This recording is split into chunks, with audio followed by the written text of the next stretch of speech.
Primero quería hacerle una pregunta para que usted pueda tener la oportunidad de comentarlo. Durante toda la petición se señala pues la violación a su debido proceso y todo lo que incluyó pues el proceso. Nosotros pues aportamos el expediente completo de la Corte Suprema al expediente, pero sí me gustaría que fuera más específica en decir exactamente dónde usted cree que fue la debilidad de su proceso ante la Corte Suprema. Si fue en los recursos, en cómo se efectuó, un poco más específica. Hay muchos elementos. Podría empezar por decirle que definitivamente yo interpuse varios recursos que van desde un incidente de controversia, recusación, prescripción, nulidad, y ninguno de esos recursos era resuelto en tiempo oportuno. Es decir, tenía que contestar otro que seguía. El mensajero de la corte llegaba y al hombre lo llamaban por teléfono para que yo rápidamente se llevara el expediente. O sea, no había manera de poder pensar y defenderse. Pero además mi caso primero lo atendió un magistrado de la corte que usted sabe no tenía independencia porque el presidente Martinelli los había nombrado por fuera de la lista a la que él mismo en el Pacto de Estado por la Justicia había dicho que se iba a someter. José Abel Almengor y el magistrado Moncada Luna.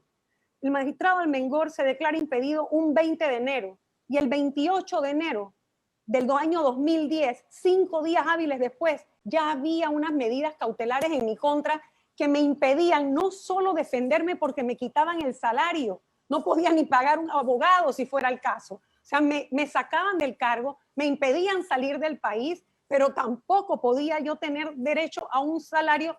Y en esa medida cautelar, señora Fara, en esa medida cautelar, el ponente se refirió a mi acto como imperdonable.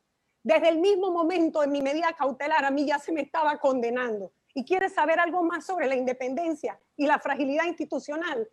Esa decisión fue remitida a la Corte Suprema ese mismo día para que tomaran la decisión de un nuevo procurador, cuando en la Constitución decía que yo podía dejar uno encargado porque me iban a investigar para ver si yo salía inocente o culpable.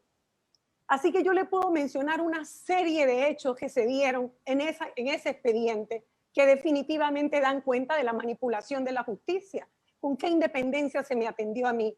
Mire, para que vea, había salvamentos de votos desde el fallo de inconstitucionalidad.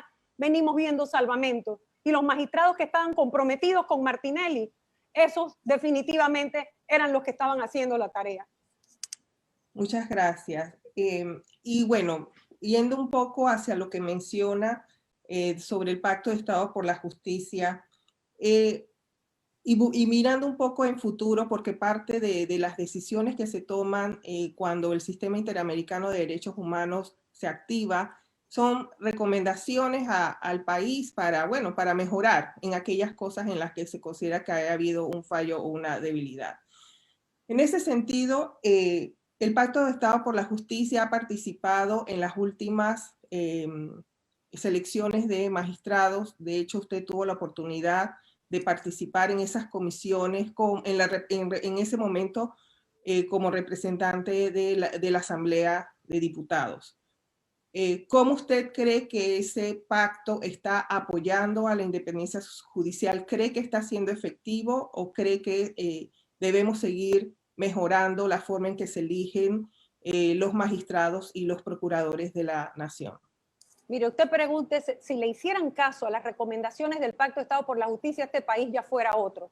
Pero desde el año 2005, cuando el propio magistrado dentro de la Corte, Adán Arnulfo Arjona, salió denunciando que había magistrados que vendían sus fallos, se convocó al Pacto de Estado por la Justicia. Y a partir de ahí se han hecho profundas recomendaciones. De ahí deriva la reforma penal integral, se tuvo un nuevo código penal y un nuevo código procesal penal.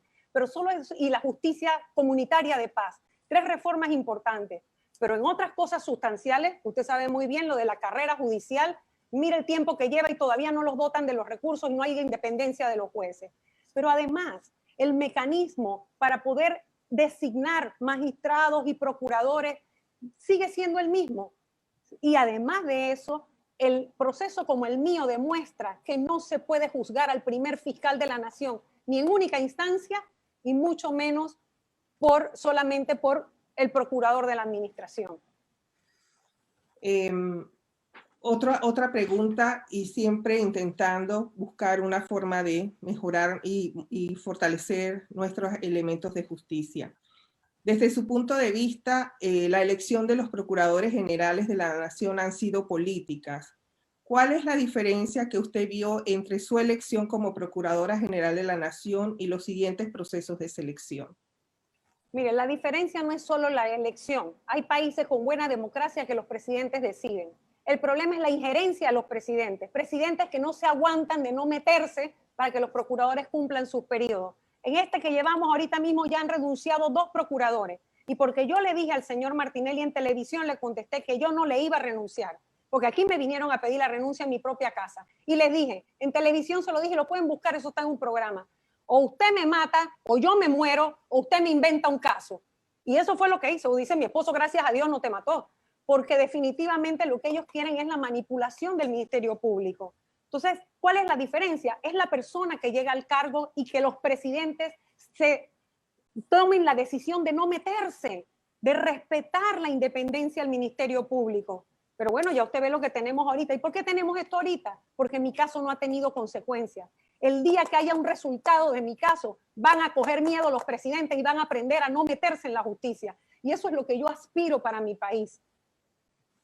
Y finalmente, la última pregunta. ¿Ve usted viable que podamos llegar a través de un proceso de solución amistosa a una resolución favorable del conflicto?